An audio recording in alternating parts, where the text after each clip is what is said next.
My name is Ian Walsh. I'm Hard Money Bankers, the Moment Money Matters, doing a repeat interview kind of with James Harmer of the Harmer Group, of the How's it James going, Harmer Ian? Group. How you doing, man? Good to see you. Good, good. So, a couple reasons to have you on today. One is that you have a very interesting listing, or your group has a very interesting listing, which I think a lot of people find pretty neat. As well as a platform that you guys are going to be rolling out. Which last time we sat down, you had a really neat, some really innovative stuff that you were dealing with at the time, especially in the industry, especially the industry we're dealing with now in general.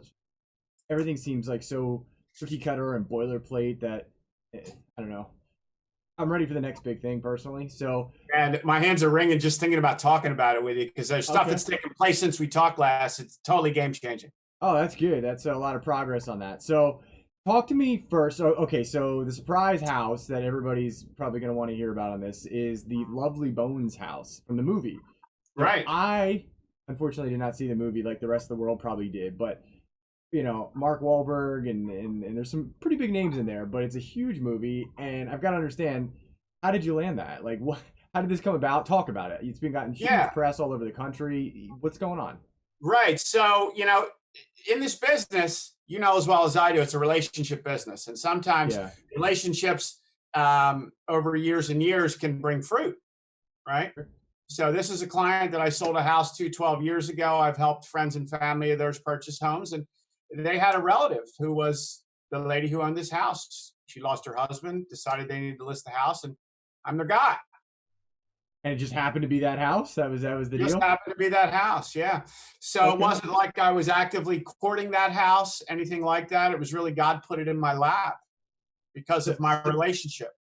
so is there anything specific about the house that you found out over time? Like, obviously, it's the house from the movie. It's really cool, but I mean, two things. One, does it have more value, or is it just a cool like thing? Like, do you actually list it for a Great higher point. price? Great point. And was there anything like neat that came up that you're like, holy cow, I wouldn't have known that unless I got involved with this house to begin with? Right, right. And so I did some really unique things with the marketing on this that included me door knocking and talking to everybody in the neighborhood. I went out Oh, to 150 houses and door knocked the old fashioned way. And let me tell you, it still works when you have, when very you have something effective. valuable to talk about. So, but yeah, the neighbors told me so many great stories about the whole process of making this movie. Yeah. So why? Back to your original question: is it worth any more money? Well, intrinsically, yes, maybe, but the reality of why it's worth more money in one of the articles I justified to Philadelphia Business News of why the listing price was what it was because the lot in this house was amazing, and that was why Peter Jackson picked this home over 1,000 other homes that they had looked at in the Philadelphia area to shoot this movie. They had already the budget was already in place with the Philadelphia Film Commission. They knew they were doing the movie here. They had to find the property, and this particular property in this particular neighborhood gave them the look and feel they wanted. In this house, because the proximity of where it sat, you could see 15 different homes from any one of the windows in the house because Okay. it sits on a peninsula. And so they loved that because they wanted it to be the centerpiece house of the neighborhood in the way the movie was portrayed. Gotcha. Okay. So I mean, it's like you always hear that about with directors. They keep looking and looking and looking, and then they're like, this is the one, right? So It was. he's It was yeah. totally that's what happened. And if you watch any of the interviews that I put on YouTube of myself and the owner, who's 85, she tells the stories about sitting on her front porch and two people pulling up in a car, and she thought they were punking her because they came and asked, would you mind if we shot a movie in your house?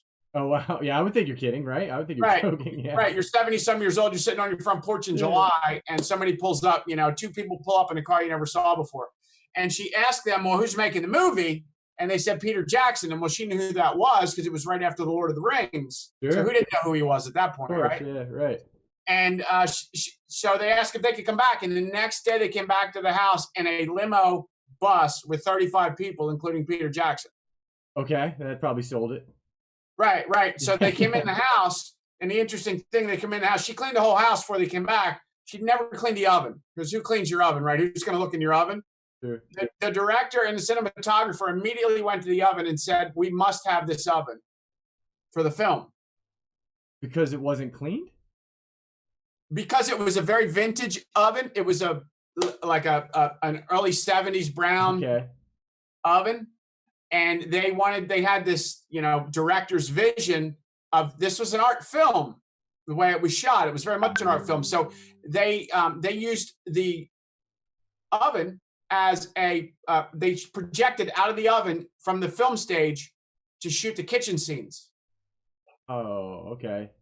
So you when you watch the movie and you see them talking in the kitchen, it's you're looking through the oven. Gotcha. And they And knew when they looked at it that it was going to be good for camera, for footage, for angle, all that stuff. right, and look, they wanted look and feel. They wanted that 70s look and feel because this was supposed to be like 1972 that this movie was shot in. Right. So it was a Okay. vintage piece, but it was also an art film piece where they did some interesting angles and funny different things with the camera angles and shots, like Peter Jackson stuff, art director stuff. That's interesting. So Which that's is really cool. And I would have never known that stuff if I hadn't sat down with the owner and she told me all these stories.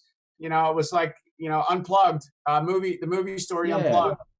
Yeah, that's I look at that and go, man, like some people have an I'm not in the art business, you're not in the art business because people have an eye for that kind of stuff. You're just like, how did you see that in your head? But they just they walk in and just they need it. He's like you said, I need this oven, I need this house, and Right. they know. Right. And how much? What's it going to cost? Right. Right, And the irrelevant, I husband guess. said no. Here's the thing: the husband said no. Her husband was like, he was this guy in the neighborhood that walked everywhere. He walked to the R5 line to go to the city every day. He was a very old school guy, and he's like, no, I don't want these people in my house. It's not happening. I love it. Yeah, he didn't want the hassle. Right. He didn't want it, and they offered to send him anywhere in the world he wanted to go if they would let him do the movie there. Wow. And that's what he did, and the rest is film history, they say. But and these stories, so like that, I talked to neighbors. They took 7 houses and completely facelifted them, so that the neighborhood shots would all have that 70s look and feel. And then they let the homeowners pick whatever they wanted when they were done. They turned it back to however they wanted the house. They resided the entire homes. That's crazy, man. Here The I am house, talking the about house that we had, $50,000 reno, and these guys are just boom, exactly, whole block. Yeah, blowing out the neighborhood, right? yeah. Getting that vibe, getting that 70s vibe. She had a patio put in. They did 3-season landscaping all the way around the house to get the look and feel they wanted, to get the camera angles, to get the outdoor patio shots, to get the landscaping. And she got to enjoy that for the last 10 years after the movie was filmed. Wow. So that's really cool, and I think a lot of people like little history, especially we're in the business of houses, so every house to us it's just another house. So when you get like a cool story, I always appreciate it because I've seen 1,000 houses in the past like month, and I'm like, so when you get something neat and you're like, hey, I have this house. It wasn't even about the news publicity. I was like, I'd like to hear a story about a house on the market that's unique. So glad you did that. Right. And so, for me, having written a couple books, having written a lot of press releases, this was right up my alley. Oh yeah, sure. I had plenty of time to pre-market this house and push it to the press and get us some publicity for it. And because I really had a cool story to tell. Yeah. No, I love it. Well, so I did 2 press releases, and we immediately got traction from Philadelphia Inquirer and from the WMMR, the radio station. Oh, sure. And then every morning, yeah. Yep. Everybody does, right? Everybody Preston and Steve did yeah. on it. Oh, really? Oh, wait, you know what? Did that already run? Yeah. I think I heard the piece. I had no idea it was your. I didn't even put that together. I obviously didn't put that together. Yeah. Okay. Yeah, on the morning show, they did a piece on it, and then the Inquirer did a piece like a day later, and then Philadelphia Business Journal did a piece, and then we did a second press release, and then that's when the news stations started kicking in. We had Fox and we had CBS and we had ABC pick up and do stories in other markets as well as the Philadelphia market. That's cool, man. That is very cool. I'm sure it's exciting, but not quite as exciting as the next part that you wanted to talk about. So, it's cool that you have a really neat house that you've listed, but you've got something else coming up that I think you think will bring a lot of value, and I think that was really what you felt excited to talk about today. Not that you didn't like the house, but you probably told that story that I just asked you about 100 times by now. Right. So, talk about what you guys are rolling out, what you're launching, and what's going on that you felt so amped up about. So I really feel that this really speaks to your audience, the investor audience that we're really both talking to here. And the company I'm with, a really exciting company, EXP Realty, we have rolled out an iBuyer program for institutional investors. So I'm actively spearheading that program in the Mid Atlantic region. So I'm looking for institutional investors that have that are flipping 40 houses or more a year. So serious players, and we will bring you on as an institutional investor with our program. We're looking for 7 in each state. So, Ian will certainly give you my contact information. You're more than willing to reach out to me. I can give you all the program details, but that could be either buy and holds, or that could be flips, depending on what your business model is. And so, I really think that's a great opportunity. We have a complete software for that. We're able to, with the right investors, we're able to turn around answers within 24 hours and close on properties in 7 days, which I think is a pretty strong value proposition in the market for any kind of iBuyer or express offer program. And we have been actively rolling this out around the country. Right now, we're in 21 states. With it, we're a 50-state brokerage. We're in 21 states, and the entire Mid-Atlantic region, we're ready to roll out by the end of the first quarter.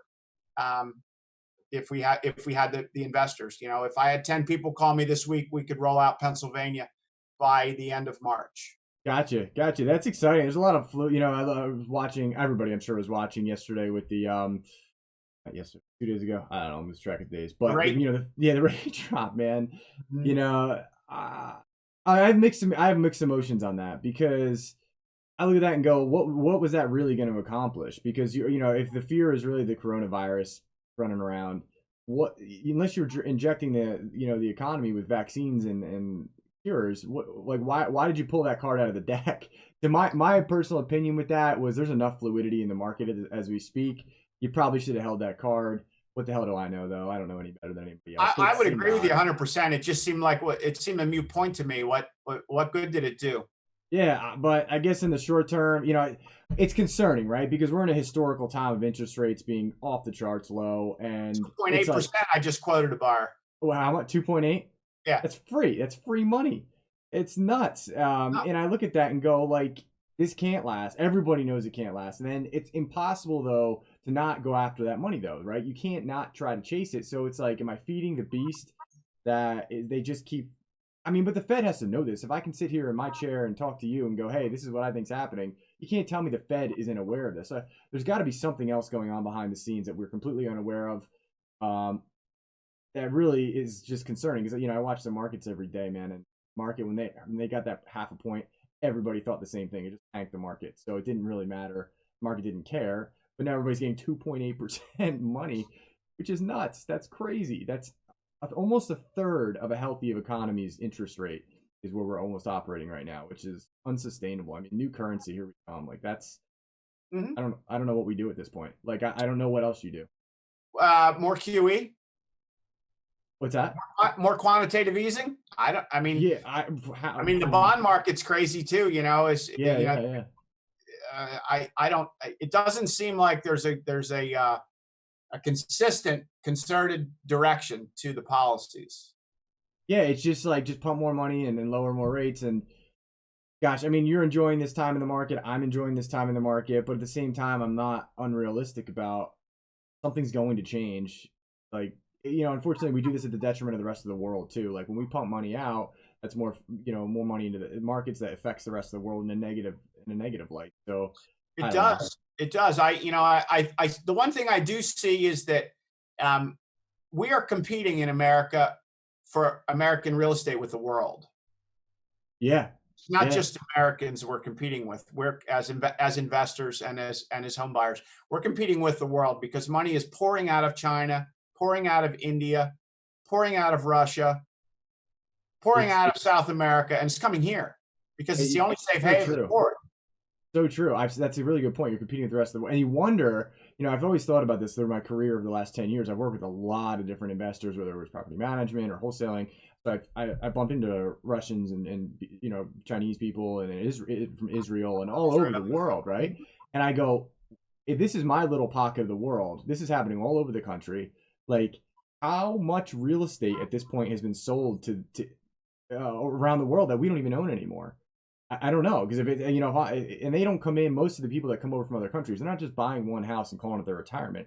By Yep. 20, 30, 40, I've seen upwards Yep. of hundreds of houses. Yep. That's huge. And it's that's a really interesting point. We are competing with the rest of the world for our own real estate.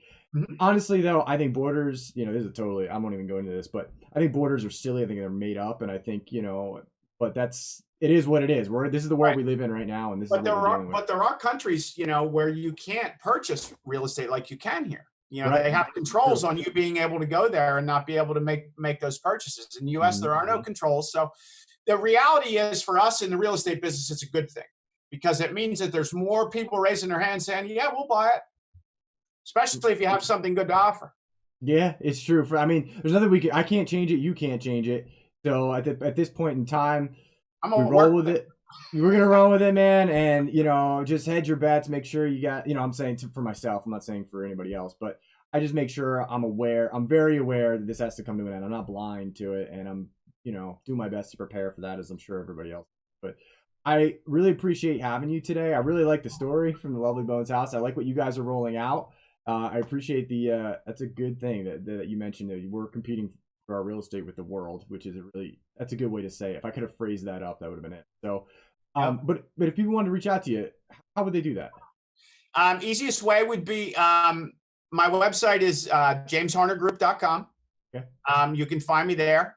Direct contact to my office is on the website. You can email me at james@jameshornergroup.com. If you'd like to shoot me an email, I'd be more than happy to talk with you about our brokerage or our iBuyer program. Or if you're interested in real estate, getting involved in selling real estate, we do have mentorship programs and coaching programs. We help agents get up and running with eXp Realty at James Horner Group in King of Prussia. We have an office, Ian, that we opened up on First Avenue, King of Prussia, in December. Oh, nice. Actually, That's nice that's physical huge. office space. Yeah, yeah, a great location right on First Avenue. So it's centrally located for agents and for clients in the Okay. mainline region. Perfect. Yeah, and I have anybody that's didn't catch his email. It's also at the bottom of his side of the box there, so you can see James's email right on there. So I appreciate James, and we'll be in touch, man. Always a pleasure, Ian. Take Take care. care, brother.